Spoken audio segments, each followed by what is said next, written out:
Maksud dari kegiatan ini bertujuan untuk pengumpulan data-data tentang keragaman hayati yang berada di site atau titik Oi Lancong khususnya sebagai dasar dalam penentuan pengelolaan Taman Nasional Moyo Satonda nantinya.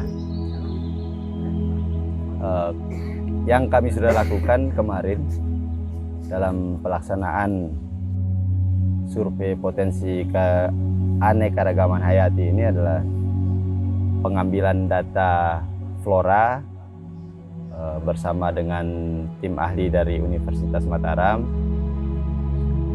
pengambilan data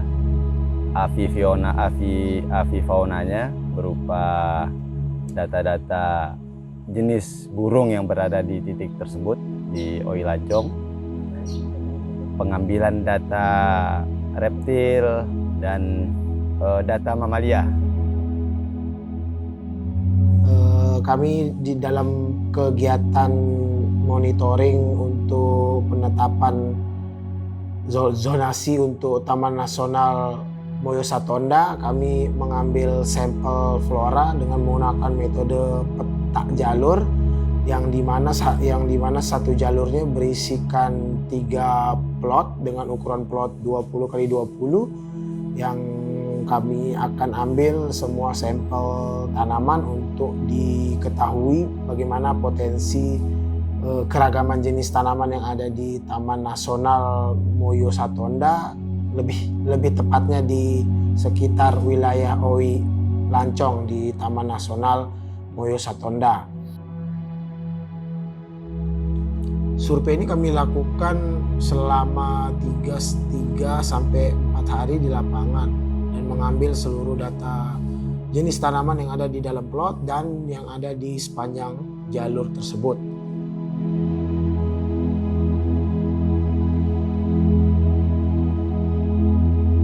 Dari tim Herpetofauna yang mencakup amfibi dan reptil, dalam survei ini saya menggunakan metode VES atau Visual Encounter Survey. Dari hasil identifikasi di lapangan, saya menemukan beberapa jenis reptil dan juga amfibi.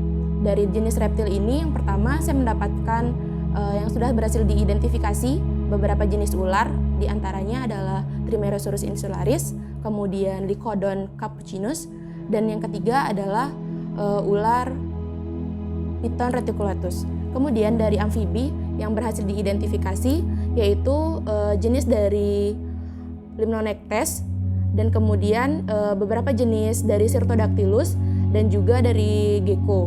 Selain yang diamati dari hasil herping, ada juga beberapa spesies yang diamati dengan visual oleh beberapa tim. Itu ada biawak, ada 2 jenis, antara lain ada Varanus salvator dan Varanus timorensis. Kemudian amfibi dan reptil ini bisa kita jumpai di daerah yang dekat dengan sumber air seperti mata air, kemudian aliran sungai, rawa-rawa, dan air-air yang menggenang.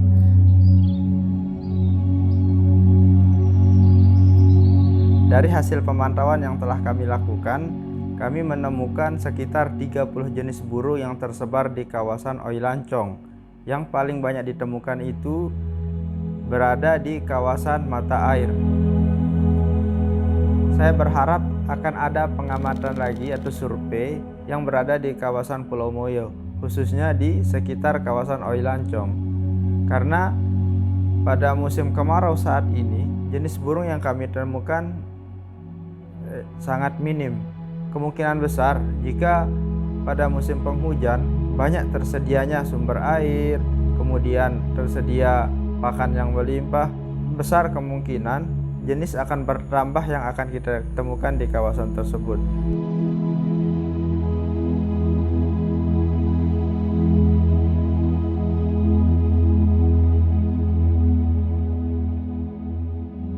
Saya salah satu dari tim di set 1 yaitu di Oi Lancong yang diberi tanggung jawab untuk memonitoring satwa mamalia. Dalam pengambilan datanya, monitoring satwa ini dilakukan dengan metode reconnaissance atau dikenal dengan land transect. Dari beberapa jalur yang sudah ditentukan, seperti jalur pertama yaitu menggunakan maksud saya melewati mata air, kemudian jalur kedua dan ketiga pada punggungan bukit yang berbeda. Satwa yang sering ditemukan beraktivitas yaitu di mata air. Sedangkan untuk di punggungan bukit hanya babi yang sering ditemukan berupa jejak, feses maupun sarangnya.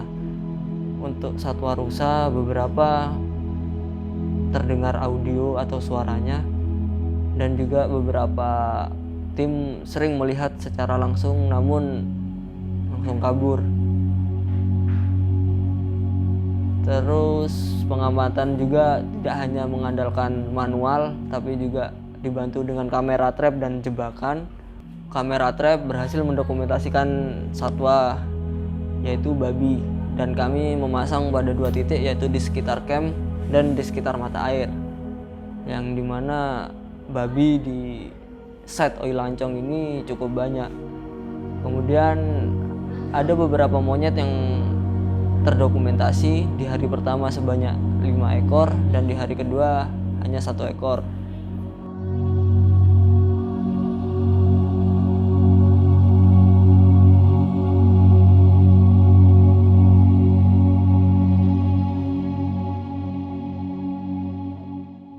Kedepannya dengan hasil apa data-data yang telah kami kumpulkan ini dapat menjadi bahan pertimbangan dalam penentuan pengelolaan kawasan ke depan, baik zonasi ataupun rencana pengolahan jangka panjang.